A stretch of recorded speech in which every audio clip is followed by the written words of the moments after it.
Family Talks, a melhor coisa que podem fazer é deixar as famílias em paz. Político não ajuda ninguém.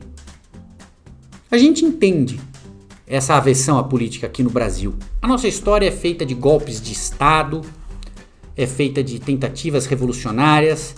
Tivemos vários regimes, momentos de governos autoritários no século XX, escândalos de corrupção, que no fundo são consequências do velho patrimonialismo, de gente na política que não atua pelo interesse público, que atua pelo interesse privado, que é o próprio interesse. Então a gente entende isso, mas não tem como a gente resolver os problemas do país sem envolver a política nisso. Então nós precisamos melhorar a política.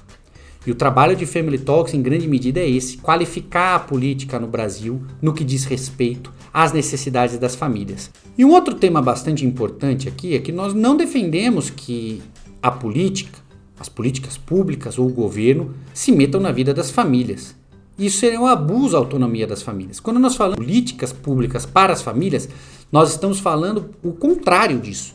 Ações que ajudem a aumentar a autonomia familiar ou garantir a autonomia familiar. Quando uma família entra em algum momento de crise e ela precisa de um apoio para superar isso, ela precisa encontrar esse apoio, caso contrário ela pode se desfazer. E é isso que nós defendemos, que haja esse apoio. E a sociedade e os governos sim têm a obrigação de garantir que esses apoios existam, mas não impor nada na vida das famílias. Isso nós somos contra e nós sempre vamos defender o direito à autonomia familiar aqui em Family Talks. Isso pode ser um tiro no pé. Quanto mais proteções legais à mulher, maiores os custos de se contratar uma mulher. Isso pode levar as empresas a preterirem as mulheres ainda mais. É verdade. Política pública é como medicação. Você toma um remédio para ter um efeito esperado, mas ele tem efeitos colaterais, ruins muitas vezes. E assim é a política pública da proteção à maternidade. Por exemplo, se nós aumentarmos a licença maternidade de 4 meses, tal como hoje está na nossa Constituição, para 1 ano, isso pode sim, provavelmente, gerar um efeito de diminuir a empregabilidade das mulheres, porque muitos empregadores vão optar por contratar pessoas que não querem ter filhos. E isso vai gerar um efeito social negativo, de fazer com que muitas mulheres não queiram ter filhos porque não conseguem ter trabalho caso tenham filhos. Óbvio que nós somos contra todas essas coisas, mas nós temos que ser realistas. As medidas elas precisam acontecer na medida em que nós conseguimos moderar os efeitos colaterais. Nós temos que garantir a proteção à mulher sem fazer com que isso cause um impacto negativo na empregabilidade feminina. Então é preciso trabalhar as duas questões ao mesmo tempo. Isso é muito delicado, não tem resposta fácil, mas essa é a direção.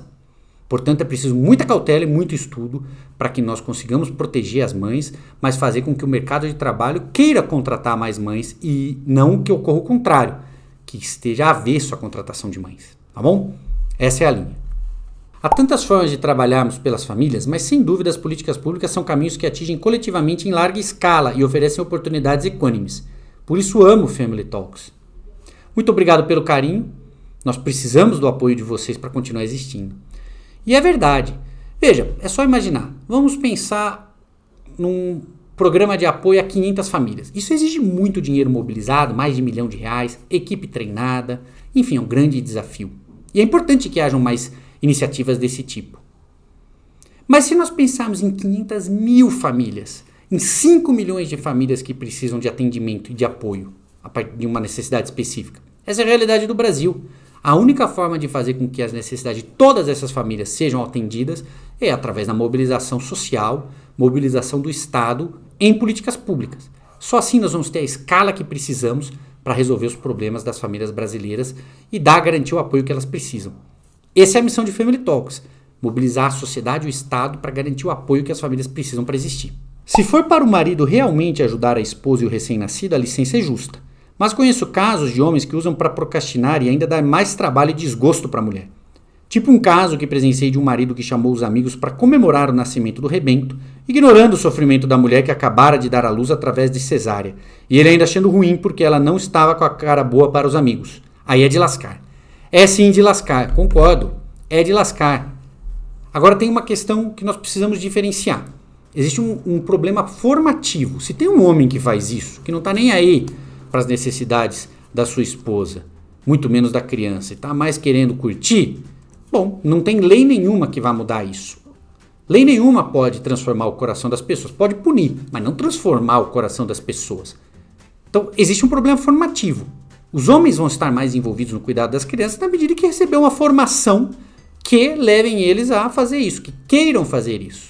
A licença paternidade não tem esse objetivo. A licença paternidade tem o objetivo de criar melhores condições para que os homens possam se dedicar aos cuidados de crianças no momento em que elas são recém-nascidas e prestar apoio à mulher no seu momento do puerpério. Esse é o objetivo da licença paternidade. Traz vários benefícios. Reduz a violência doméstica, porque melhora a relação do pai com a criança, do pai com a mulher. Cria um potencial de aumentar o tempo que o homem dedica ao cuidado ao longo de toda a sua vida, então potencializa isso. Enfim, traz uma série de benefícios para a própria saúde do homem também, saúde mental e física. Mas não é um processo formativo, não é a licença paternidade que vai fazer com que os homens queiram. É necessário outras instâncias formativas para que os homens efetivamente se dediquem ao cuidado. Então, nem todos os problemas se resolvem com lei, mas a lei atinge sim um propósito, que é criar as condições. E é nisso que nós acreditamos. E vamos trabalhar neste ano de 2023 para ampliar a licença paternidade para todos os pais brasileiros.